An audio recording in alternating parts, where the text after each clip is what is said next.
하나님 부어주시는 그 은혜는 우리가 생각하는 것보다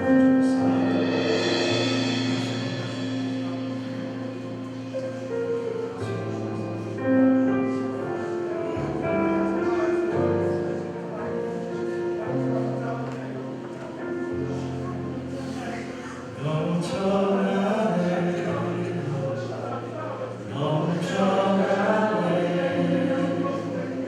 주를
있습니다. 오늘 목사님을 통해서 선포되는 말씀이 여러분의 인생의 터닝 포인트가 될 것입니다. 여러분이 믿음으로 받고 그 믿음으로 나아가기를 결단하는 이 시간, 하나님 성령으로 말씀을 놓치지 않게 하여 주옵소서. 내 인생의 이 젊은 날에 하나님의 말씀으로 다시 한번 새롭게 빚어지고 이 세상 가운데 하나님의 역사와 하나님의 나라를 이룰 수 있는 거룩으로 하나님 나라의 귀한 하나님의 자녀로 세워주시옵소서. 그것을 믿으며 나아갑니다라고 고백하며 결단하는 사람들은 이 시간 그 손을 들고 주여 주여 기도하며 나아가겠습니다. 성경 말씀은 창세기 4장 1절부터 15절까지고요. 다 찾으셨나요? 네, 1절부터 15절 교독하시겠습니다. 가인과 아벨의 출생, 아담이 그 아내 하와와 동침하니 그녀가 임신해 가인을 낳고 말했습니다. 여호와의 도우심으로 내가 아들을 얻었다.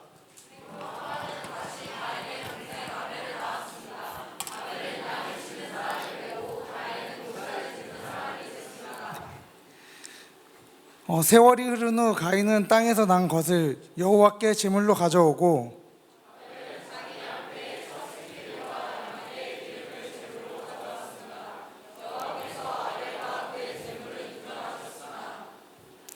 가인과 그의 제물은 인정하지 않으셨습니다. 가인은 몹시 화가 나서 고개를 떨구었습니다.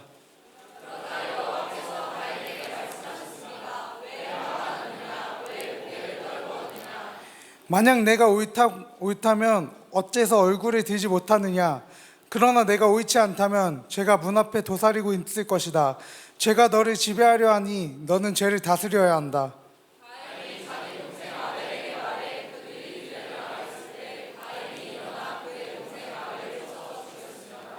여호와 하나님께서 가인에게 말씀하셨습니다. 내 동생 아벨이 어디 있느냐?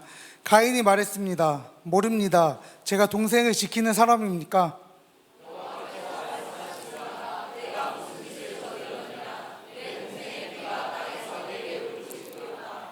이제 너는 입을 벌려 내 동생의 피를 받은 땅으로부터 저주를 받을 것이다.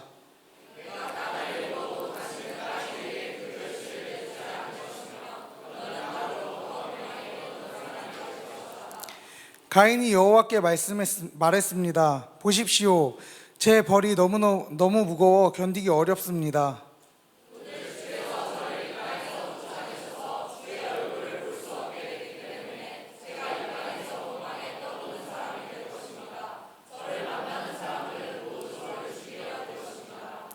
여호와께서 그에게 말씀하셨습니다. 그렇지 않을 것이다. 누구든 가인을 죽이는 사람은 7배로 복수를 당할 것이다. 그리고 여호와께서 가인에게 한 표를 주셔서 누구를 만나든 그가 가인을 죽이지 못하게 하셨습니다. 할렐루야. 우리 하나님을 찬양합니다. 오늘 이 밤에 모든 찬양과 또 영광과 존귀를 받으실 하나님께 우리 다시 한번 영광의 박수 올려드리면 좋겠습니다. 아멘, 아멘. 네, 자발적으로 왔던지 또 친구들을 따라왔던지 그리고 순장님을 따라왔던지가 중요한 것이 아니라 이 시간에 저는 여러분들이 아까도 이야기 드렸지만 한 가지에 집중하셨으면 좋겠습니다. 수련회가 사실은 매일 있죠. 매년 있습니다. 매년 공동체 수련회는 진행되고요. 또 여기뿐만이 아니라 SNS, CH630, 또 허브 대학부, 또 여러 가지 청년 대학부들에서도 연간 한 번씩의 수련회가 매번 진행이 됩니다. 그렇기 때문에 사실 우리 마음 가운데는 이것이 연중 행사라고 생각할지 모르겠지만요, 공동체적으로 보면 수련회만큼 하나님께 집중할 수 있는 1박 2일이 없습니다. 그래서 여러분에게 이 시간 좀 다시 한번 권면하고 싶은데요, 여러분들이 정말 한 가지만 기억하셨으면 좋겠습니다. 오늘 이 자리 가운데 하나님이 불편하게 하는 것, 여러분의 마음 가운데 특별히 불편하게 하시는 것이 분명히 있을 거라고 믿습니다. 이 시간에 그거를 발견할 수 있게 되기를 주님의 이름으로 축원합니다. 오직 유일한 하나님의 마음이라도 정말 조금이라도 느낄 수 있는 시간이 됐으면 좋겠고요. 사실 뭐 예배 시간이 극기 훈련 시간도 아니고 7시부터 저녁 12시까지 좀 넘어서까지 5-6시간을 뭐 앉아 있는 훈련을 시키는 것이 아니라 그만큼 여러분이 이 시간에 간절함을 가졌으면 좋겠다는 마음으로 지금 이 시간을 진행하고 있습니다. 제가 수련회를 굉장히 강조하는데요. 그 이유는 무엇이냐면 제가 수련회 때 하나님 앞에 돌아왔기 때문입니다. 그래서 그 이야기를 좀 잠깐 하고 오늘 말씀을 좀 함께 나누려고 하는데요. 전 어린 시절에 굉장히 성숙했습니다. 어린 시절에 굉장한 성숙한 아이였어요. 사춘기가 초등학교 4학년 때 왔습니다. 그 존재에 대한 고민을 초등학교 4학년 때 처음 시작했다라는 이야기죠. 굉장히 진지했어요. 친구들은 피구왕 통키가 한창 방송 중이어서 친구들은 불꽃슛 연습에 매진하고 있었는데 저는 피구왕 통키를 보는 게 아니고 사람은 도대체 왜 살아야 하는가에 집중하고 있었습니다. 삶에 대한 고민을 왜 하게 됐는가 하면 사실 제가 집안 형편이 초등학교 4학년 때 갑자기 너무 어려워지기 시작했어요. 아버지 회사에서 일하던 직원이 아버지의 거래처를 가지고 자신의 회사를 세우게 됩니다. 그러니까 사실 사장이 일을 하지 않잖아요. 보통 직원들이 일을 하는데 그 직원이 그 거래처들하고 짜고 이제 아버지의 모든 사업체를 뺏어가서 회사를 차리게 됐어요. 갑자기 돌아온 어음을 막지 못하게 되자 저희 아버지의 회사가 휘청거리기 시작하고 집이 굉장히 어려워지기 시작합니다. 제가 다니던 초등학교가 그 전주교대라는 곳 옆에 있는 부속초등학교예요. 전주교육대학, 전주교대, 전주부속초등학교라는 곳을 제가 다녔습니다. 혹시 전주 출신이 있는지 잘 모르겠어요. 전주 출신이 머리 만지지 말고 전주 출신. 그래, 소람이 전주 출신이구나. 전주에서 제가 교대부속초등학교를 나왔는데 그 교대부속초등학교는 한 달에 20만 원씩 학비를 내고 다니던 학교였습니다. 초등학교 보통 무료 교육이잖아요. 근데 저는 돈을 내고 학교를 다녔어요. 교복을 입고 다녔고 동네에서 좀 잘 산다는 사람들이 모여서 그 학교 생활을 했었습니다. 그런데 갑자기 집이 망해버리니까 학비를 도저히 내지를 못하는 거예요. 학비를 내지 못하니까 이제 친구들이 그때부터 저랑 놀아주지 않기 시작하는 겁니다. 그래서 왜 나랑 놀아주지 않아? 같이 그룹과에 했던 친구들이 저랑 놀아주질 않는 거예요. 왜 놀아주지 않냐라고 물어보니까 엄마가 너랑 놀지 말래라고 이야기를 하는 거예요. 초등학교 4학년 때 아침 드라마 뭐 찍는 줄 알았어요. 엄마가 너랑 놀지 말래. 그때부터 사실 고민을 하기 시작합니다. 외톨이가 되어버렸어요. 친구라고 여겼던 애들이 하나둘씩 떠나가고 저 혼자 남아있었던 그런 상황 가운데 삶의 고민을 시작합니다. 세상엔 돈이 굉장히 중요하구나. 그걸 저는 초등학교 4학년 때 깨달았습니다. 보통 이러면 집에 가서 엄마를 붙잡고 울고불고 해야 되잖아요. 엄마, 친구들이 나랑 안 놀아줘. 친구네 엄마들이 나랑 놀지 말래. 이게 정상 아닙니까? 근데 집에 가면 아버지와 어머니가 전화기를 붙잡고 사세요. 돈 빌리려고. 그런 모습들을 보니까 절대 엄마 아빠에게 이야기를 못하는 거예요. 엄마 아빠 내가 학교에서 이런 일을 당하고 있어. 왜냐하면 부모님이 너무 힘든 것처럼 보이니까. 그래서 그때부터 제 성향이 좀 바뀌기 시작합니다. 친구 무리들을 잘 보기 시작했어요. 한 무리들과 또 다른 무리. 학교에는 두 부류의 무리가 있더라고요. 첫 번째 무리는 집안이 좀 잘 사는 애들, 아버지가 성형외과 의사라든지 그 동네 국회의원 아들이라든지 뭐 이런 사람들, 잘 사는 애들, 제가 원래 속해 있었던 그룹이 한 그룹이 있었는데 미처 제가 인식하지 못했던 한 그룹이 있더라고요. 그 그룹은 누구였냐면 그 동네에 살던 아이들의 그룹이었습니다. 여러분, 부속초등학교가 어디에 있냐면 저희 때는 국민학교였는데 부속국민학교가 어디에 있냐면 여러분 전주에 가시면 한옥마을 있잖아요. 다들 아실 거예요. 한옥마을 바로 옆에 다리가 하나 있습니다. 공순회 다리라고 하는데 그 다리 바로 옆에 있는 게 저희 초등학교였어요. 그 초등학교가 그 근처에 여러분이 지금 알고 있는 한옥마을 굉장히 비쌉니다. 뭐 1박 20몇만 원 하더라고요. 근데 옛날에는요, 그 동네가 집이 너무나 가난해서 공사를 못하게 하는 동네니까 가난한 사람들이 그 동네에 살던 동네예요. 전동이라고 불리는 동네인데 그 동네에 살던 아이들 중에 그냥 집이 가까워서 학비 지원 받으면서 다니던 아이들이 있었어요. 근데 이 아이들의 특징이 하나 있었습니다. 뭐냐면 싸움을 잘해요. 아이들을 때리고 다니는 집단이었습니다. 이 아이들이 생존 방법을 터득한 거예요. 자기랑 놀아주지 않으니까. 너 집이 어디야? 나는 전동 어디야? 라고 이야기를 하면 놀아주지 않으니까. 친구들끼리 아버지 타고 다니는 차로 가지고 구별짓고 신고 다니는 신발로 구별짓던 학교다 보니까 그 아이들이 도대체 낄 수가 없어서 본인들이 살아남을 방법, 바로 폭력을 가지면 살아남겠구나를 제가 그때 발견하게 됩니다. 그래서 자연스럽게 그 무리로 끼게 됩니다. 제가 초등학교 4학년 때 키가 150이었어요. 지금 제 키가 173인데 이 키는 중학교 1학년 때 키입니다. 제가 중학교 1학년 때 이후로 키가 자라지가 않았어요. 왜 자라지 안 하는지는 잘 모르겠어요. 그런데 어릴 때부터 하드웨어가 워낙 특출났습니다. 반에서 항상 키 크기로는 제일 뒷자리. 저희 때는 키 순서대로 그 번호를 정했거든요. 항상 뒷번호. 그러다 보니까 저에게 힘을 쓰는 일은 그렇게 어렵지 않았어요. 덩치 자체가 크다 보니까 그렇게 어렵지 않았습니다. 그래서 제가 제일 먼저 그 무리에 끼고 한 행동이 무엇이냐면 저와 놀아주지 않았던 부잣집 아이들을 때리기 시작합니다. 용돈벌이를 시작하기 시작했어요. 초등학교 4학년 때 용돈벌이를. 그런데 그 짓이 언제까지 계속됐냐면 중학교 3학년 때까지 계속됐습니다. 중학교를 들어갔는데 이제 제가 들어간 중학교가 이제 풍남중학교라고 운동부가 굉장히 많고 싸움을 굉장히 잘하는 학교였어요. 근데 거기에서도 어느덧 저도 모르게 이름을 날리는 아이가 되어 있었습니다. 거기에서 말했잖아요. 중학교 1학년 때 키가 173이었어요. 중학교 1학년 때 보통 애들은 키가 150 미만이거든요. 남들보다 머리가 하나 더 있다 보니까 싸우는 일이 그렇게 어렵지 않았습니다. 그런데 그 와중에도 참 신기한 게 하나 있어요. 뭐냐면 공부를 못하지 않았어요. 제가 제 입으로 이런 말하기 좀 되게 부끄러운데 제가 살던 동네에는 연합고사라는 게 있었어요. 연합고사가 뭐냐면 중학교 때 시험을 봐서 인문계 고등학교를 가는 거예요.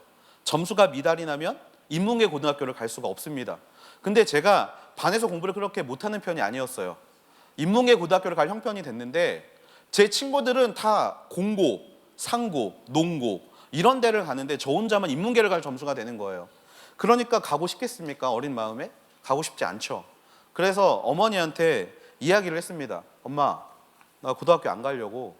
근데 그때 어머니의 모습을 잊을 수가 없어요. 왜 식칼 뒤에 보면 마늘 빻는 그 부위가 있잖아요. 어머니가 그때 이제 부엌에서 마늘을 이렇게 빻고 계셨는데 제가 엄마 나 학교 안 가고 싶어 라고 이야기했더니 갑자기 동작을 멈추시더니 칼을 저한테 이렇게 들이대시면서 다시 말해봐. 그래서 나 고등학교 안 가려고 라고 이야기를 했어요. 왜냐면 제가 그래도 집에서는 착한 아들이었거든요. 티가 안 났어요. 왜냐면 공부도 그렇게 못한 게 아니었고 그리고 제가 담배 피는 걸 워낙 싫어해서 제 친구들이 제 앞에서는 담배를 절대 안 폈습니다. 사실 엄마를 속이기 가장 좋은 방법은 담배 냄새를 안 나게 하는 거거든요. 그런데 제 몸에서 담배 냄새도 안 나고 맞고 오면 그냥 학교에서 친구하고 싸웠어라고 이야기를 하면 저희 어머니는 넘어가셨거든요. 이제 그런 일들이 반복돼서 어머니를 속이는 게 참 쉬웠는데 어머니가 무언가 직감적으로 이상한 걸 느끼신 거예요. 얘가 학교에서 무슨 일이 있었구나. 그래서 학교를 찾아오십니다. 저희 어머니는 학교 앞에서 포장마차를 하셨어요. 가세가 갑자기 너무나 기울다 보니까 장사를 할 곳이 저희 학교 앞에밖에 없었습니다. 실내 포차를 하시고 저희 선생님들을 상대로 술을 파셨어요. 그런 모습을 바라보면서 저희 어머니는 제가 잘못될 거라고는 하나도 생각을 안 하셨던 것 같아요. 근데 집에 돈이 없으니까 그렇게 살아온 지난 날들을 잘 숨기고 있었는데 어머니가 학교에 오시더니 모든 사실을 알아버린 거예요. 선생님이 제 욕을 하기 시작합니다. 이 자식 공부 잘한다고 좀 봐줬더니 친구들하고 몰려다니면서 이상한 짓만 하고 다닌다고. 어머니 동네에서 무슨 사건 들어보신 적 있냐고. 그게 다 당신 아들이 한 거라고. 막 저희 어머니한테 이야기하기 시작하는 거예요. 사실 엄마 몰래 친구네 집에서 잔다고 하고 경찰서에서도 여러 번 들락날락 했거든요. 근데 어머니가 그때 그것들을 깨달으신 거예요. 얘가 친구 집에서 자고 온다라는 게 경찰서에서 있었구나. 이제 구치소에 잠깐 들어갔는데 어린 아이들은요, 소년범은 그 이상으로 갈 수가 없어요. 무조건 훈방 조치입니다. 왜? 소년법 적용을 받기 때문에. 근데 제가 이제 그때 그렇게 어린 시절을 보냈거든요. 그런데 어머니가 그 학교에서 모든 사실을 알고 집에 가셨어요. 집에 들어가는 발걸음이 제가 굉장히 무거웠습니다. 어머니 우시겠구나. 엄마가 울면 잔소리보다 더 심한 게 있어요. 감정 공세. 내가 널 어떻게 키웠는데. 이런 이야기 시작하시면서 엄마 신세 한탄을 하시거든요. 듣기가 너무 싫어서 집에 진짜 안 들어가려고 버티다가 11시 조금 넘어서 집에 들어갔는데 어머니가 문 앞에 앉아 계시는 거예요. 저를 기다리면서. 그리고 저에게 한마디를 하셨습니다. 아들, 네 살고 싶은 대로 살아. 네, 한 가지 엄마 소원, 마지막 평생의 소원이 있는데 한 가지만 들어주면 좋겠어 라고 이야기를 하시는 거예요. 그 소원이 뭐예요? 알겠습니다. 그거 하고 이제는 안 들어올게요 라고 이야기를 했더니 저희 어머니가 한마디 딱 하시더라고요. 엄마랑 수련회 가자. 이게 저희 어머니가 모태신앙 그 권사님이시고 신학교를 졸업하셨어요. 전도사님 생활을 좀 하셨는데 갑자기 저한테 수련회를 가자는 거예요. 이게 어머니의 마지막 소원이겠구나. 뭐 수련회는 뭐 잘 안 가진 않았어요. 항상, 왜냐면 교회에는 예쁜 자매들이 있었기 때문에, 그 자매들을 보러 교회는 항상 다녔기 때문에 교회는 항상 갔습니다. 그런데 수련회가 있다길래 뭐 그게 뭐 어려운 일이라고, 알겠다고, 이제 앞으로 내 마음대로 살아갈 인생이 있구나라고 제가 수련회를 마지막으로 가게 돼요. 그런데 그 수련회에서 제가 뒤집어져 버립니다. 그래서 제가 여러분에게 수련회를 그렇게 강조합니다. 수련회에서 제가 뒤집어지게 돼요. 생각해보면 수련회에서 제가 놀라운 체험을 한 게 아닙니다. 뭐 누구들처럼 예수님을 보았어요. 하나님의 음성을 들었어요. 뭐 이런 거 경험하지 않았습니다. 그런 거 경험하지 않았고요. 누구처럼 방언을 받았다? 그것도 아니었습니다. 갑자기 막, 여러분 뭐 기도하러 가보면 뭐 입신한다라는 거 혹시 들어보셨는지 모르겠어요? 갑자기 이렇게 뒤로 확 넘어가는 거. 근데 사실 교육자가 되고 알고 보니까 약간 이게 좀 페인트가 있더라고요. 약간 머리를 막 미시더라고요, 막 목사님들이 머리를 막 밀어요, 넘어가라고. 근데 안 넘어가고 싶거든 나는. 그래서 계속 버텼죠. 그랬더니 저한테 기도 더 해야겠다고, 저 옆에 가 있으라고 막. 수련회가 그랬어요. 근데 목사님이 이야기를 하는데 그 목소리가 너무나 거슬리는 거예요, 저한테. 너무나 거슬렸어요. 왜냐하면 목사님 목소리 자체가 쇳소리 나는 목소리, 그리고 왜 그렇게 소리를 지르는지 막 주야 막 이러면서 막 소리를 지르는데 너무 듣기가 싫었어요. 그런데 그런 상황에서 너무 불편한 마음을 가지고 앉아 있는데, 제가 불편한 느낌을 가졌던 이유가 목사님 목소리가 쇳소리고 소리를 지르고 이게 아니었더라고요. 그때 목사님이 이야기를 하시면서 함께 읽자고 했던 말씀이 한 구절 있습니다. 그 구절이 뭐냐면 우리가 오늘 함께 본 7절 말씀이에요. 7절 말씀 우리가 좀 같이 한번 읽어보면 좋겠는데, 7절 말씀 좀 띄워주세요. 네, 같이 한번 읽어볼게요. 시작. 만약 내가 옳다면 어째서 얼굴을 들지 못하느냐. 그러나 내가 옳지 않다면 죄가 문 앞에 도사리고 있을 것이다. 죄가 너를 지배하려 하니 너는 죄를 다스려야 한다. 아멘. 정말 너무 귀를 막아버리고 싶은 것 같이 짜증난 상황 가운데 있는데, 그래서 제가 정말 땅만 보고 있었거든요. 근데 갑자기 말씀을 읽는데 이 말씀을 하는 거예요. 왜 어째서 고개를 숙이고 있느냐. 네가 만약에 옳다면 너는 고개를 들고 있어야 하고, 만약에 네가 옳지 못해서 고개를 숙이고 있다면 죄가 너를 기다리고 있을 것이다. 이 말씀을 딱 하는데 사실 정말 듣고 싶지 않은 이야기를 들었는데 제 마음에 불편함이 생기기 시작합니다. 죄를 다스려야 한다. 죄를 다스려야 한다. 내 안에 있는 죄를 다스려야 한다라는 말씀이 자꾸 저를 괴롭히기 시작해요. 그러다가 저도 모르게 울기 시작하는 거예요. 여러분, 중학교 남자애들은 절대 울지 않습니다. 우는 순간 저희 전주 말로 가오가 떨어져요. 훅가시가 떨어진다고 하는데, 우는 순간 지는 거예요. 우는 순간 지는 겁니다. 아무리 코피가 나고 아무리 싸움을 하다가 이빨이 날아가도 절대 울면 안 돼요. 남자가 갑바가 있지 절대 울면 안 됩니다. 근데 수련회 장소에서 저도 모르게 울기 시작하는 거예요. 저는 그때 한 가지를 깨달았어요. 내 마음 가운데 있는 이 불편함이 하나님이 주시는 마음이구나. 하나님이 주시는 마음이구나. 그때 하나님이 제게 주신 확신은 그거였어요. 네 죄를 다스려라. 궁금증이 생기기 시작합니다. 죄를 다스리려면 내가 어떻게 해야 하느냐. 근데 그 듣기 싫은 쇳소리 나는 목사님이 이렇게 말씀하시는 거예요. 예수. 계속 이렇게 이야기를 하시는 거예요. 이게 자꾸 듣기 싫어 죽겠는데 자꾸 예수님 이야기를 하는 거예요. 근데 예수님의 이야기는 어린 시절부터 듣고 자라왔어요. 제가 그 어린 시절부터 그 성경 암송을 하면 엄마가 굉장히 좋아하면서 용돈을 자주 주셨기 때문에 성경 암송을 굉장히 잘 했거든요. 근데 제 마음 가운데 그때 외웠던 말씀 중에 하나가 뭐였냐면 주 예수를 믿으라. 그리하면 너와 내 집이 구원을 얻으리라 라는 말씀이었어요. 그 말씀이 갑자기 생각나기 시작하는 거예요. 예수를 믿으면 구원을 얻는데. 근데 그 순간 제가 너무 죄인처럼 여겨지는 거예요. 죄인. 너무나 내 죄를 다스리지 못하는 죄인. 그러다 보니까 그때는 예수님을 찾지 않았어요. 자존심이 있지. 남자가 울어서 가뜩이나 기분도 안 좋아 죽겠는데 거기서 예수님을 찾는 것 자체가 납득이 안 되는 거예요. 그래서 그 순간은 그것을 회피했습니다. 그런데 그때부터 예수님이 제 마음을 만져가시기 시작하는 거예요. 뭐냐면 행삼아. 그 이상한 말을 안 해요. 말씀을 읽으면 항상 제 이름을 불러주시는 것 같은 느낌이 드는데 그 이상으로 이야기를 안 하세요. 그런데 저희 어머니가 어느 날 제가 어느 날 새벽에 잠을 깼는데 어디에선 굉장히 고함치는 소리가 막 들리는 거예요. 그래서 뭔가 봤더니 저희 어머니가 저희 집 구석에서 이불을 뒤집어 쓰시고 기도를 하시는 거예요. 그래서 도대체 무슨 기도를 저렇게 열심히 하시나 이렇게 들어보는데 제 기도를 하시는 거예요. 제 기도를. 예수님, 우리 아들을 만나달라고. 오직 예수님만이 모든 죄를 사하실 수 있는 분임을 깨닫게 해달라고. 저희 어머니가 막 기도를 하시는 거예요. 근데 그 순간 정말 주체하지를 못하겠는 거예요. 내가 예수님을 만나야 되는 거구나. 내가 예수님을 만나야 되는 거구나. 그때부터 제 마음이 하나님을 만나게 됐던 경험이 있습니다. 그래서 그렇게 뒤집어진 결과 저는 어떻게 살고 있냐면 목사하고 있습니다. 이렇게 목사하고 있어요.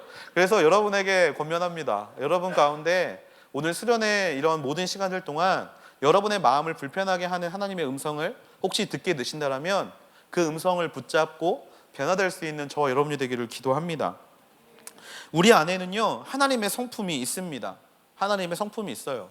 하나님의 성품이라는 것은 뭐냐면 하나님의 외모, 하나님의 형상대로 우리를 만드셨는데 외모만 닮게 만드신 게 아니라 하나님의 성향까지도 하나님은 우리에게 허락하셨습니다. 그 이야기는 뭐냐면 여러분 마음 가운데는 하나님을 찾고자 원하는 마음이 잠재되어 있다라는 거예요. 여러분, 그것은 무엇을 이야기하냐면 우리가 지금 그것을 깨워야 한다라는 것을 의미합니다. 말씀대로 말씀을 읽어도 반응하지 못하고 하나님 앞에 서게 되는데 반응하지 못하는 우리의 인생을 하나님은 지금 굉장히 불쌍히 바라보고 계세요. 그리고 여러분 마음 가운데 숨겨둔 그 하나님의 모습이 깨어나도록 하나님은 지금 저와 여러분에게 말씀하고 있습니다. 그것이 바로 하나님이 뿌려주신 거룩한 씨죠. 그 거룩한 씨가 깨어날 때, 열매 맺게 될 때 우리가 바로 하나님께서 사용하시는 그 거룩한 한 사람이 될 줄로 믿습니다. 하나님을 구하는 자마다 하나님을 만나게 될 줄로 믿습니다. 내 안에 잠자고 있는 하나님을 향한 마음을 깨어나게 해서 하나님을 향한 귀한 결단이 오늘 밤에 저와 여러분 가운데 있게 되기를 주님의 이름으로 축원합니다. 그래서 오늘 말씀을 좀 함께 나누게 되기를 원하는데요. 이 말씀을 오늘은 수련회이기 때문에 5가지로 우리가 좀 함께 보기를 원하는데요. 먼저 첫 번째로 우리가 함께 보기 원하는 것은요, 여러분이 저지른 순간의 실수가 여러분의 평생을 좌지우지하지 않는다라는 것입니다. 1절과 2절 말씀을 좀 같이 한번 볼게요. 1절과 2절 말씀 같이 한번 보겠습니다. 시작. 아담이 그 아내 하와와 동침하니 그녀가 임신해 가인을 낳고 말했습니다. 여호와의 도우심으로 내가 아들을 얻었다. 그리고 하와는 다시 가인의 동생 아벨을 낳았습니다. 네. 자, 이미 결과를 알고 있는 가인과 아벨의 어린 시절의 모습이 오늘 성경 1절과 2절 말씀에 나타납니다. 아벨의 제사는 하나님이 받으셨고 가인의 제사는 하나님이 받지 않으셨죠. 이 결과만을 보면 아벨은 선택받은 사람처럼 보입니다. 그리고 가인은 버림받은 사람처럼 보일지 모르겠습니다. 그런데 말씀을 보면요, 하나님이 가인을 향한 마음이 들어있어요. 여러분, 가인은요 범죄자예요. 가인은 인류 최초의 살인자입니다. 누구도 가인보다 먼저 사람을 죽일 수 없어요. 그 가인의 기록은 지금까지 이어져 내려오는 기록 아니겠습니까? 그런데 그 가인은요, 태어날 때는 처음부터 그런 사람이 아니었다라는 거예요. 가인이 태어났을 때 가인은 희망이었습니다. 희망. 가인은요, 아담과 하와가 에덴 동산에서 쫓겨난 이후에 갖게 된 아이예요. 그 이야기는 뭐냐면 하나님이 더 이상 우리를 쫓아내셨기 때문에 하나님은 더 이상 우리에게 관여하지 않으실 거야 라는 사람의 마음, 그런 마음이 아담과 하와에게는 있었습니다. 함께 걸었던 그 길을 이제 다시는 걷지 못하고, 함께 나누었던 이야기들을 나누지 못하고, 함께 해왔던 시간을 더 이상 누리지 못할 것이라는 그 마음이 아담과 하와 가운데 있었는데, 그런데 그런 아담과 하와에게 하나님이 선물을 주신 거예요. 그 선물이 누구냐? 가인입니다. 가인의 이름의 뜻은요, 어둠이라는 뜻이에요. 어둠. 그런데 오늘 말씀해 보면 가인의 이름의 뜻을 조금 더 하와가 확실하게 풀어주고 있죠. 여호와의 도우심으로 내가 아들을 얻었다. 어둠인데 그냥 어둠이 아니라 여호와의 도우심으로 얻은 하나님의 선물이 바로 가인이었다라는 겁니다. 그런데 아벨은 어떤가요? 아벨은요 좀 불쌍해요. 둘째라 그런지 가인은 가인의 동생 아벨을 낳았습니다. 자신의 이름이 나온 것도 아니고 가인의 동생 아벨로 점철되어져 있는데, 여러분 아벨의 이름의 뜻이 혹시 뭔지 아십니까? 허무예요. 허무. 아벨은요 기대조차 하지 않은 아이였어요. 가인은 축복 속에서 태어났고 희망을 가지고 태어났고 하나님이 나를 버리지 않으셨다라는 확신 가운데 태어났는데, 아벨은 그냥 가인을 낳고 키워보니 애가 너무 허무한 거예요. 그러니까 애를 키우는 게 너무 힘들었나 봐요. 이건 제 추측인데, 허무하다, 정말 허무하다라는 이름에 아벨을 붙여놓습니다. 그런데 그런 기대받았던 가인은 실패했고, 오히려 기대받지 못했던 아벨은 하나님께서 제사를 받으셨죠. 자, 이것은 무엇을 이야기하는가? 근데 더 재밌는 사실은 그 뒤에 나타납니다. 뭐냐면 그 뒤로 하나님은 가인과 계속해서 이야기를 하신다라는 거예요. 자, 가인은 하나님의 기대를 가지고 태어났어요. 약속의 선물로 태어났습니다. 그리고 믿음으로 자랐겠죠. 그런데 제사에 실패합니다. 우리가 잘 알고 있듯이 제사를 드리는데 실패해요. 그런데 그 제사를 실패한 이후로 하나님은 가인에게 더 이상 응답해 주지 않는 게 아니라 계속해서 가인에게 권면해 주시는 모습이 드러나요. 왜냐하면요, 하나님은 우리의 한 번의 실수 때문에 하나님과 우리의 관계가 멀어지길 원치 않으시기 때문에 그렇습니다. 여러분, 하나님의 마음으로 깨어나기 위해서는 우리가 먼저 이것을 깨달아야 해요. 우리의 죄악 때문에 우리의 마음 가운데 하나님의 모습이 잠자고 있는 게 아니라는 것을요. 하나님은요, 깨어 계십니다. 그리고 지금도 저와 여러분에게 말씀하고 계세요. 우리가 죄를 지었기 때문에 하나님은 우리를 버리시는 것이 절대 아닙니다. 제가 요즘 가장 많이 하고 있는 말 중에 하나가, 여러분들에게 가장 많이 권면하고 있는 것 중에 하나가 혼전순결을 지키라는 이야기를 굉장히 많이 합니다.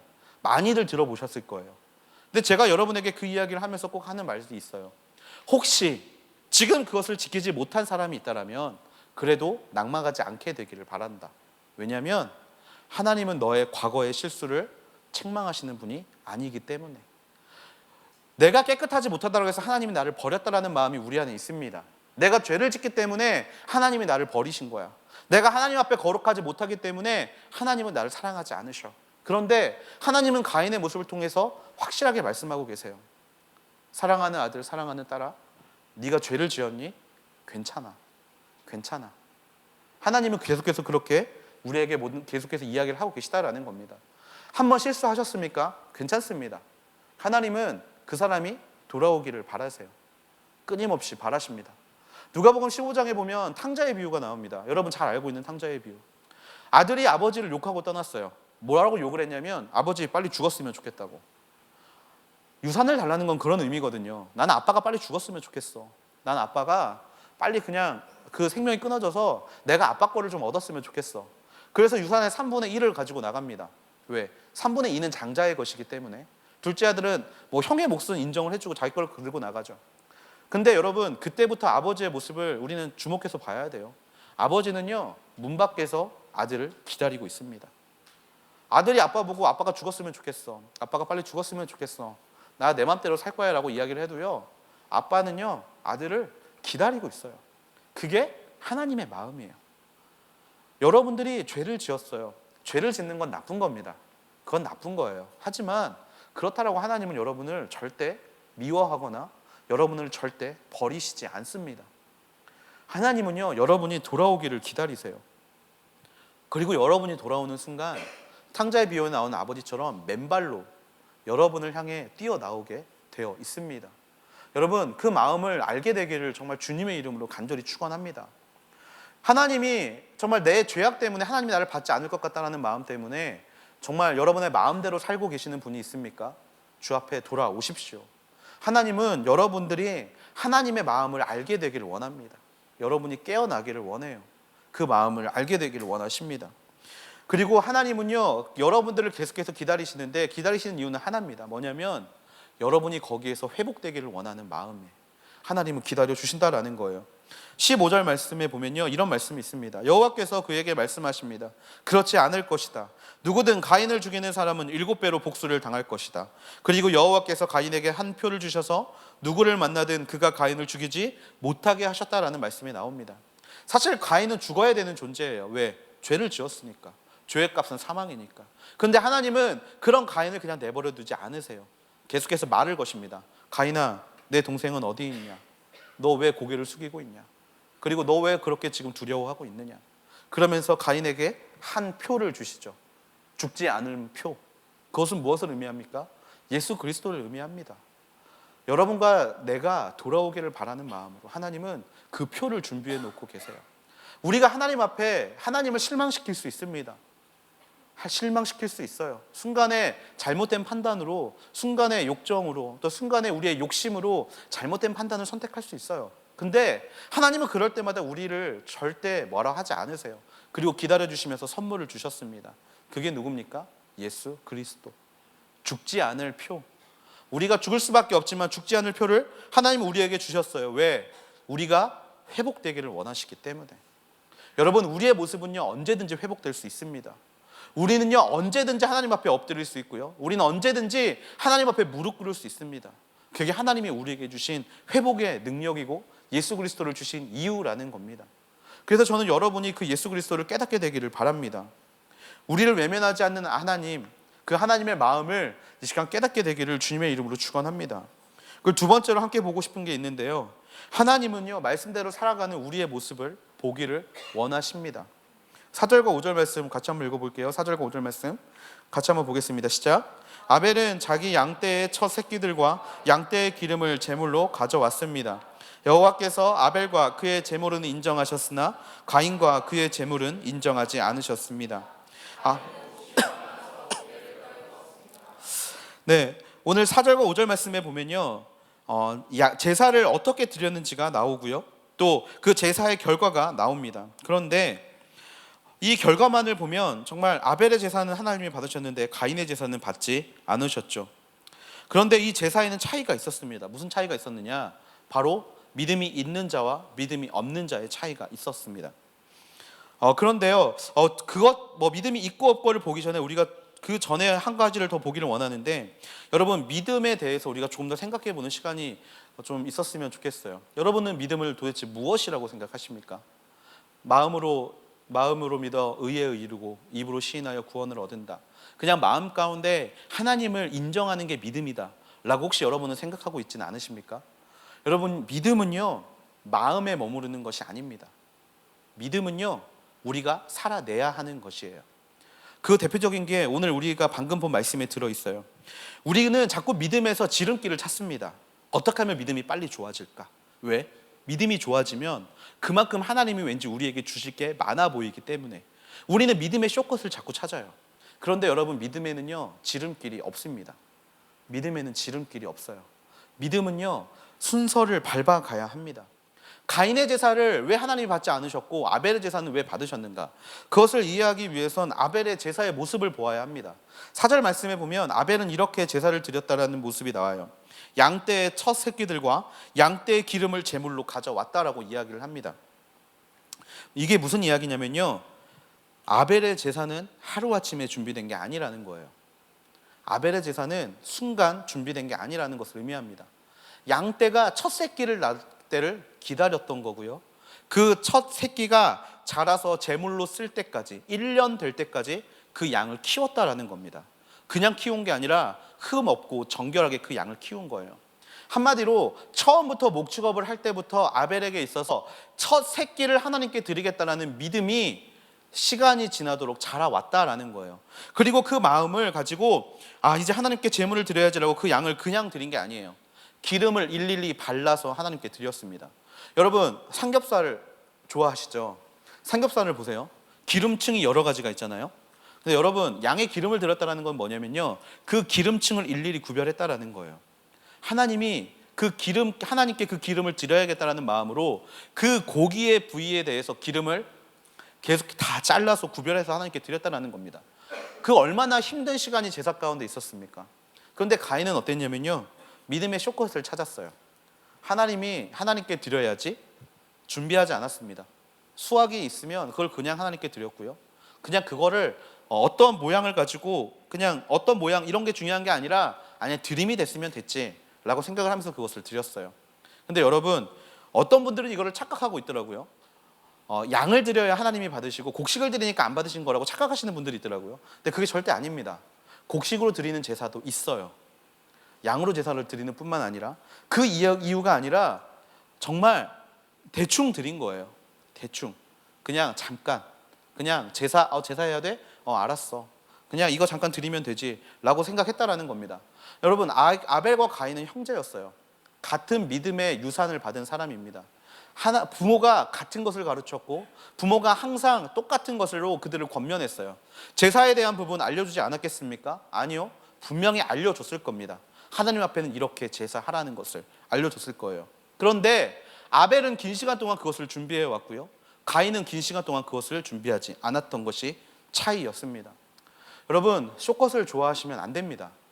물론 우리가 목적지를 향해서 길을 걸어갈 때는 지름길로 가는 게 현명한 게 맞습니다. 하지만 적어도 믿음에 있어서는요, 그 쇼컷은 버릴 수 있게 되는 저와 여러분이 되기를 기도합니다.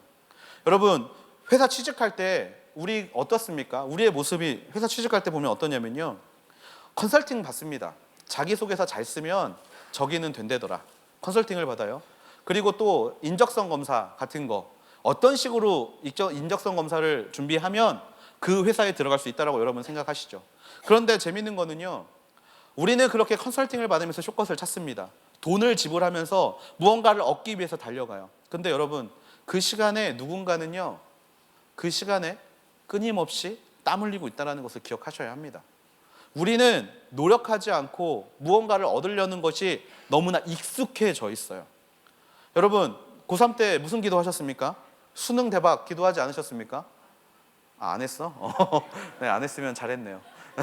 수능 대박. 우리 안에는 그 마음이 있어요. 내가 좀 잘 봤으면 좋겠다. 내가 가진 능력보다 조금 더 많은 것을 얻었으면 좋겠다. 그래서 무엇을 부러워합니까? 내가 봤을 때 저 사람이 가지고 있는 능력보다 더욱더 많은 것들을 누리고 있는 사람들을 우리는 부러워합니다. 인생의 쇼컷을 굉장히 부러워해요.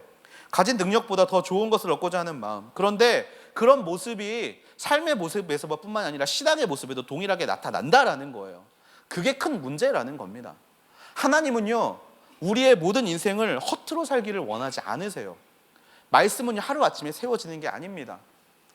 제가 여러분에게 좀 사과의 이야기를 제가 사과를 구해야 될 게 하나 있는데, 제가 오늘 수련회를 올 때 저희 가족을 데려왔어요. 저희 이제 아들과 딸을 데려왔는데, 제가 이제 가족을 데려왔어요. 이렇게. 그래서 정말 죄송해요. 좀 집중하지 못하게.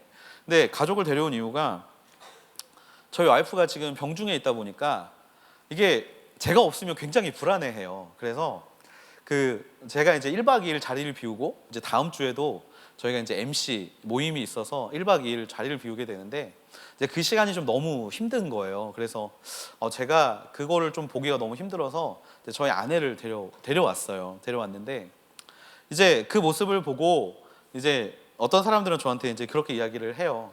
그러니까 좀 목사님, 사모님이 좀 많이 아프신데 왜 목사님은 좀 하나도 안 힘든 것 같다고 이야기를 많이 해요. 평소와 다를 게 없으니까. 그런데 어떻게 저의 신앙은 제가 몇 번 말씀드렸지만 옛날부터 쌓여온 신앙인 것 같아요. 저희 어머니가 몇 번 죽을 뻔한 고비도 넘기셨고, 그 다음에 저도 몇 번 죽을 뻔한 고비를 넘겼고, 그런 시간들을 통하여서 하나님을 의지하는 것이 정말 목숨을 걸어야 하는 일이구나라는 것을 어느 정도 깨달아 왔습니다. 그러다 보니까 제 안에는 약간 사실 많은 두려움이나 요동이 별로 없어요. 그런데 어떤 사람들은 저한테 그렇게 이야기를 해요. 저도 목사님과 같은 믿음을 갖고 싶다고, 상황에 흔들리지 않는 믿음을 가지고 싶다고. 근데 저한테 원하는 대답이 있어요. 뭐냐면 지름길을 원합니다. 어떻게 하면 그렇게 됩니까? 근데 저는 그 친구들에게 해줄 수 있는 말이 없어요. 이렇게 이야기해 줄 수 있죠. 말씀 읽어. 제가 요즘 가장 많이 하는 말이 이거 아닙니까? 말씀 읽으라고요. 여러분, 말씀 읽으세요. 여러분, 그거는요, 쇼커스로 가는 게 방법이 아니에요. 쌓아가야 하는 겁니다.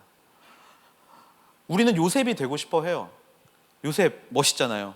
총리, 하나님이 사용하시는 사람. 또 우리는 다윗이 되고 싶어 합니다. 그런데 그들이 걸어왔던 길은 걷고 싶지 않아요. 왜? 힘들 게 뻔하니까. 근데 하나님은요, 믿음의 과정, 믿음의 연단을 이야기를 하시면서 항상 하시는 이야기가 있어요. 뭐냐면 그 시간을 하루하루를 이겨내는 것이 너희 안에 있는 믿음이 자라는 길이라고 말씀하십니다.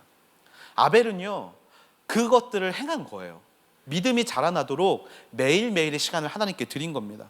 그래서 저는 믿음이라는 것을 이렇게 정의하고 싶어요. 믿음이라는 거는요, 오늘 하루를 말씀으로 살아가는 것, 바로 그게 믿음입니다. 그리고 하나님은 저와 여러분이 그 믿음을 갖기를 원하세요. 여러분, 말씀을 읽는 거 좋습니다. 또 큐티하는 거 좋아요. 그런데 그 말씀을 살아내지 못하면요, 그 말씀은 우리에게 믿음으로 다가오지 않습니다. 그 말씀을 살아냈을 때 하나님이 우리에게 뭐라고 하시는가를 우리가 깨닫게 되면요, 그 순간 우리의 믿음이 자라게 되고 우리의 믿음이 하나님 앞에 드려지게 된다라는 거예요. 말씀은 끊임없이 이야기합니다. 말씀에 쇼컷이 없다. 고난의 시간도 지내야 되고, 어려움의 시간도 지나야 하고, 힘든 시간도 지나야 하고, 감정의 기복이 있는 시간도 지나야 하고, 그 모든 시간을 말씀을 붙잡고 지나오게 되면 너희의 제사를 하나님이 받으실 것이다 라고 성경이 이야기하고 있다는 겁니다. 그리고 하나님은요, 우리를 통해 그것들을 바라보기를 원하세요. 그게 하나님의 마음이라는 겁니다. 자, 그러면 이런 질문이 생깁니다. 그러면 믿음은 도대체 하루아침에 생기는 게 아니라면 하나님을 믿음의 깊이가 깊은 사람만 원하시는 거냐? 아니요. 그래서 하나님이 기다려주시는 거예요. 저와 여러분을 기다려주고 계십니다. 여러분, 우리가 습관적으로 짓는 죄악들이 있을 겁니다. 어떤 친구들은 음란물 중독에 빠져서, 또 어떤 친구들은 지금도 버리지 못한 옛사람의 습관들, 또 어떤 이성의 문제라든지 또 여러 삶의 문제라든지 버리지 못한 문제들이 있을 겁니다. 그거를 끊지 못해요. 그런데 하나님은 그 순간에도 여러분들을 지키고 보호하고 계세요. 왜? 기다려주시는 거예요. 여러분이 말씀으로 자극받아서 살아가도록, 여러분이 말씀대로 살아가는 그 시간을 하나님은 기다려주고 계시다라는 겁니다. 언제까지 기다려주시느냐? 여러분이 그 믿음을 세워갈 때까지 하나님은 여러분을 기다려주시는 거예요. 말씀대로 살아가는 우리의 믿음을 하나님은 보기를 원하세요. 여러분, 말씀대로 살아보면요, 하나님의 마음을 느낄 수 있습니다. 하나님이 기뻐하신다라는 사실을 느낄 수가 있어요. 그 대표적인 것들이 여러분 삶 가운데 지금 일어나고 있습니다. 여러분 마음 가운데 제가 계속 불편한 것을 이야기를 드리고 있어요. 불편한 마음. 말씀은 끊임없이 내게 말하거든요. 그렇게 살면 안 돼. 그렇게 살면 안 돼. 그런데 나는 끊임없이 그거를 부정합니다. 괜찮아. 이게 뭐 어떻다고. 남들도 이렇게 살잖아. 남들도 그렇게 살아가잖아. 나라고 이렇게 살면 안 돼? 내 마음 가운데 부정하는 마음들이 있어요. 그런데 한 번만큼 이야기에 순종을 해보세요. 내 마음을 불편하게 하는 이야기가 내 마음 가운데 있다면, 그래? 한번 이렇게 살아볼까? 한 번만이라도 그 인생을 살아보세요. 그러면 하나님이 주시는 그 기쁨을 여러분이 깨달을 수 있게 될 줄로 믿습니다. 그래서 다시 한번 권면합니다. 믿음의 깊이가 자라나는 그 순간까지 믿음으로 하나님 앞에 제사를 드릴 수 있는 저와 여러분이 되기를 주님의 이름으로 축원합니다. 하나님은 반드시 그 마음을 바라보시고 그 사람을 이끌어 가실 줄로 믿습니다. 히브리서 11장 4절 말씀에 보면 이런 말씀이 있어요. 믿음으로 아벨은 가인보다 더 나은 제사를 하나님께 드렸고 이로써 그는 의롭다는 인정을 받았습니다. 결국에 우리가 의롭다라고 인정을 받는 것은 믿음, 그리고 그 믿음을 하나님 앞에 올려드릴 때 하나님 앞에 더 나은 제사를 드리게 되고, 우리가 하나님께 올려드린 그것들을 하나님은 인정해 주신다라는 겁니다. 준비하라고, 견디라고, 그리고 나아가라고 끊임없이 나의 가운데 말씀하신 하나님의 마음을 깨달을 수 있게 되는 이 시간이 되기를 기도합니다. 세 번째로 보기를 원하는 것은요, 거절감이에요. 거절감. 특별히 이 거절감, 내 안에는 수많은 거절감들이 있습니다. 5절에서 7절 말씀인데요, 우리 같이 한번 읽어볼게요. 5절에서 7절 말씀 같이 읽어보겠습니다. 시작. 가인과 그의 재물은 인정하지 않으셨습니다. 가인은 몹시 화가 나서 고개를 떨구었습니다. 그러자 여호와께서 가인에게 말씀하셨습니다. 왜 화가 났느냐? 왜 고개를 떨구었느냐? 만약 내가 옳다면 어째서 얼굴을 들지 못하느냐? 그러나 내가 옳지 않다면 죄가 문 앞에 도사리고 있을 것이다. 죄가 너를 지배하려 하니 너는 죄를 다스려야 한다. 아멘. 가인과 아벨이 제사를 드렸는데 하나님이 받지 않으시자 가인이 하나님 앞에 화를 내고 분을 냅니다. 가인과 그의 재물을 인정하신 하나님 앞에서 가인은 몹시 화가 나서 고개를 떨구어 버립니다. 6절 말씀에 나오죠.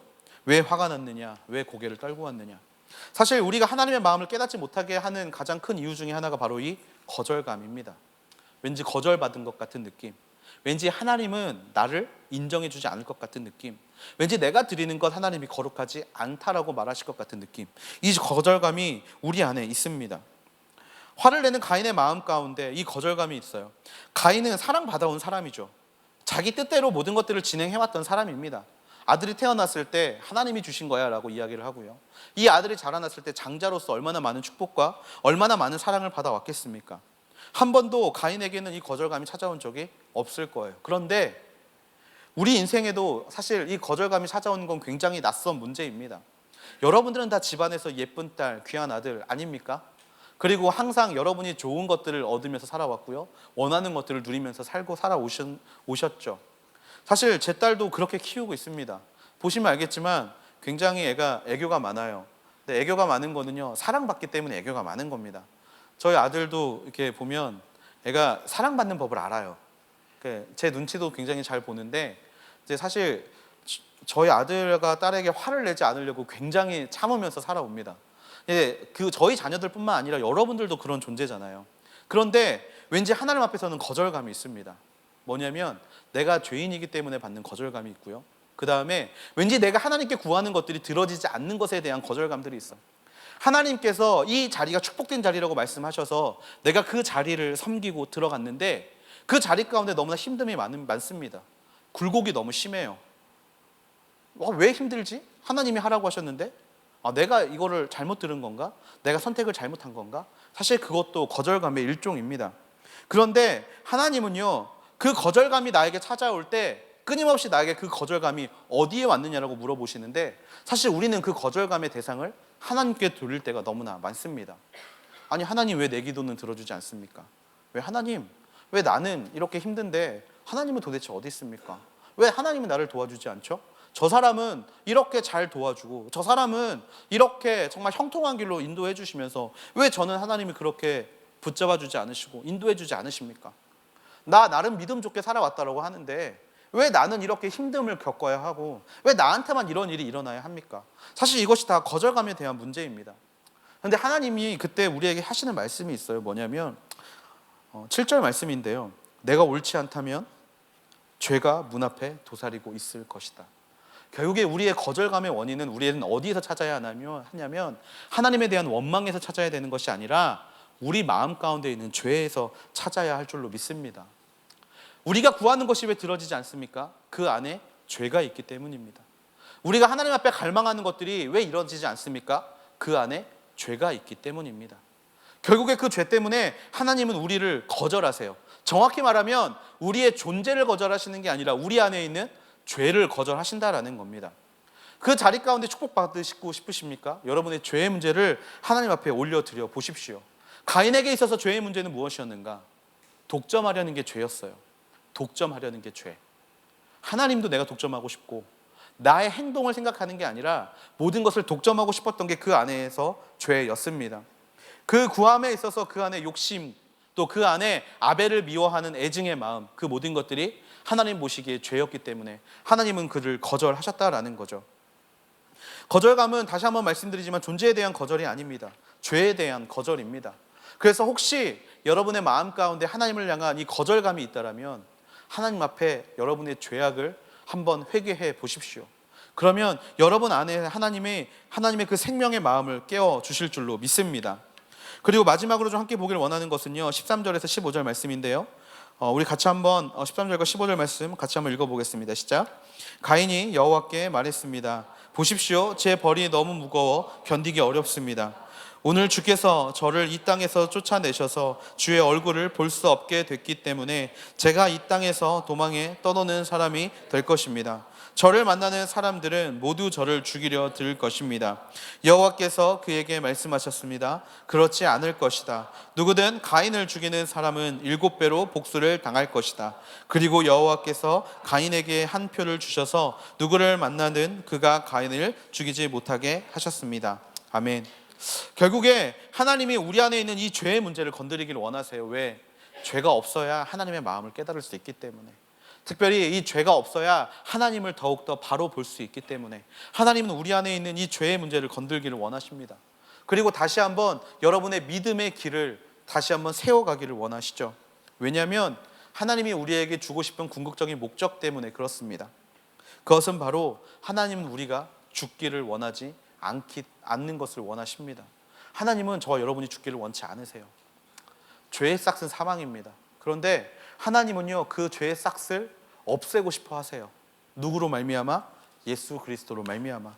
가인이 두려워지기 시작했습니다. 자기 안에 있는 거절감과 자기 안에 있는 이 욕심, 그리고 자기 안에 있는 하나님 앞에 저질렀던, 자기 동생을 죽였던 그 모든 죄악들, 그것들이 있어요. 그런데 하나님은요, 그 자신의 죄악의 크기를 깨닫게 하시고 그냥 그거를 내버려 두지 않으세요. 그거를 우리가 해결하기를 원하십니다. 사실 우리 안에 하나님께서 우리 안에 계속해서 말씀하시는 마음이 하나 있어요. 뭐냐면 아벨은 어디에 있느냐입니다. 아벨은 어디에 있느냐. 여러분, 아벨이 무엇을 의미하냐면요, 아벨은 내 안에서 끊임없이 말씀하시는 성령님을 이야기합니다. 근데 우리는요, 그 성령님을 죽이죠. 성령님을 죽여요. 그것도 매일매일 죽입니다. 아벨이 무슨 잘못을 했습니까? 아벨이 무슨 잘못을 했어요? 아벨은 자기가 배운 대로 제사를 드린 것 아닙니까? 마찬가지로요, 성령님은 하나님께서 시키신 대로 우리 마음 가운데 우리를 위해서 중보하시는 죄밖에 없습니다. 그런데 우리는 그런 하나님을, 그런 성령님을 매일매일 죽이고 있다라는 것이죠. 그 길이 우리를 인도하는 길인지도 모르고, 그 길이 우리를 하나님께로 이끄는 길인지도 모르고, 우리는 끊임없이 그 성령님을 죽이고 있습니다. 그런데 하나님은 너무나 사랑이 많으셔서 그럼에도 불구하고 우리를 죽이고 싶지 않으신 거예요. 그래서 이렇게 물어보시잖아요. 내 동생 아벨이 어디 있느냐? 내 동생 아벨이 어디 있느냐? 그런데 우리는 또 끊임없이 하나님 앞에 이렇게 대꾸합니다. 모릅니다. 제가 동생을 지키는 사람입니까? 하나님이 끊임없이 내게 말씀하시는 그 불편한 마음. 야, 너 지금 네가 하고 있는 게 어때? 좋아 보여? 아니지? 라고 말씀하시는 그런 마음 가운데 우리는 돌을 쳐들고 그 마음을 계속해서 죽이고 있다라는 것이죠. 가인아, 내 안에 아벨이 어디 있느냐? 내 안에 아벨이 어디 있느냐? 내 안에 내가 보낸 성령이 어디 있느냐? 내 안에 내가 심어놓은 나의 마음이 어디 있느냐?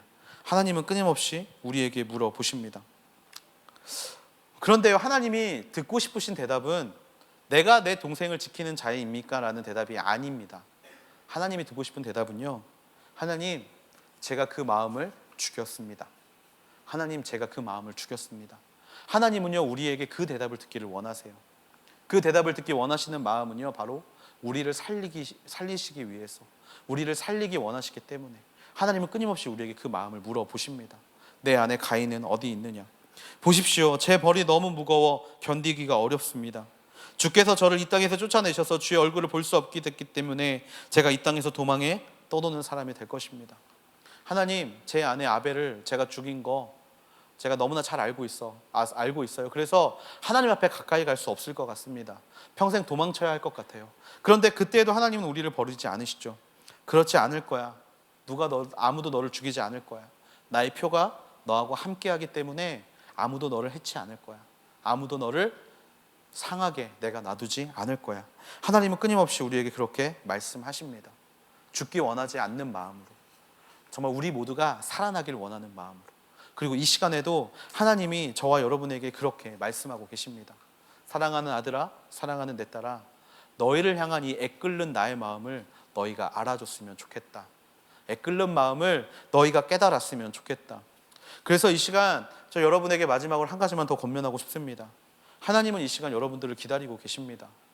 우리가 죄를 지었건 또 우리가 어떤 모습이건 이것이 중요한 것이 아니라 그 마음을 하나님께 되돌리기를 바라는 마음으로, 오직 그 마음 하나만으로, 우리를 살리고자 하는 마음 하나로 하나님께서는 지금 저와 여러분을 부르고 계신 줄로 믿습니다. 그 마음을 깨닫게 되는 우리가 되기를 소망합니다. 하루아침에 믿음이 확 커지기를 바라지 마십시오. 하루아침에 여러분의 죄의 문제가 한꺼번에 확 해결될 거라고 생각하지 마십시오. 하루하루 우리를 살리기를 원하시는 하나님 앞에 믿음의 하루를 살아갈 수 있게 되는 저 여러분이 되기를 기도합니다. 그리고 그렇게 살아낼 때 우리 안에 더 이상 아벨을 죽이지 않는 우리가 될 줄로 믿습니다. 그것을 깨달았다면 이제 우리가 그분의 뜻을 구하는 자가 되기를 주님의 이름으로 축원합니다. 그래서 이 시간 우리가 좀 같이 기도하기를 원하는데요, 우리 시간에 기도하기 전에 좀 하나님 앞에 우리의 마음을 좀 올려드리기를 원합니다. 우리의 마음을 불편하게 하는 하나님의 음성, 그것에 귀 기울일 수 있는 우리의 마음을 하나님께서 지금 움직이고 계심을 믿습니다. 혹시 여러분의 마음 가운데 계속해서 하나님이 불편하게 하시는 것이 있습니까? 혹시 여러분의 어떤 특별한 행동들 때문에 하나님이 여러분을 마음을 불편하게 하고 있지는 않습니까? 또는 매일매일 삶을 살아가면서 정말 삶을 살아가고는 있는데 변하지 않는 여러분의 모습 가운데 혹시 여러분의 마음이 불편하게 살고 있지는 않습니까? 이 시간 우리가 그 불편함에 집중하게 되기를 소망합니다. 특별히 그 불편함은요, 아벨이 주는 불편함인 줄로 믿습니다. 제사를 잘 드리고 예배를 잘 드리는 그 아벨을 바라볼 때 내 안에 생기는 불편함, 바로 그 불편함은 하나님이 주시는 마음입니다. 그래서 우리 이 시간 먼저 기도할 때 하나님 앞에 이렇게 기도하기를 원합니다. 사랑이 많으신 아버지 하나님, 이 시간 우리가 우리의 마음을 되돌아보게 하여 주시옵소서. 아버지, 특별히 무엇보다 아버지, 우리의 마음을 되돌아볼 때 우리 마음 가운데 있는 불편함을 되돌아볼 수 있는 시간들이 되게 하여 주시옵소서. 아버지 하나님이시여, 혹시 그 불편함이 나의 죄악의 모습과 맞닿아 있지는 않습니까? 아버지 하나님이시여, 혹시 그 불편함이 내가 하나님 앞에 드리지 못하겠다라고 끝까지 붙잡고 있는 것들이 아버지 그 마음을 불편하게 있는 것은 아닙니까?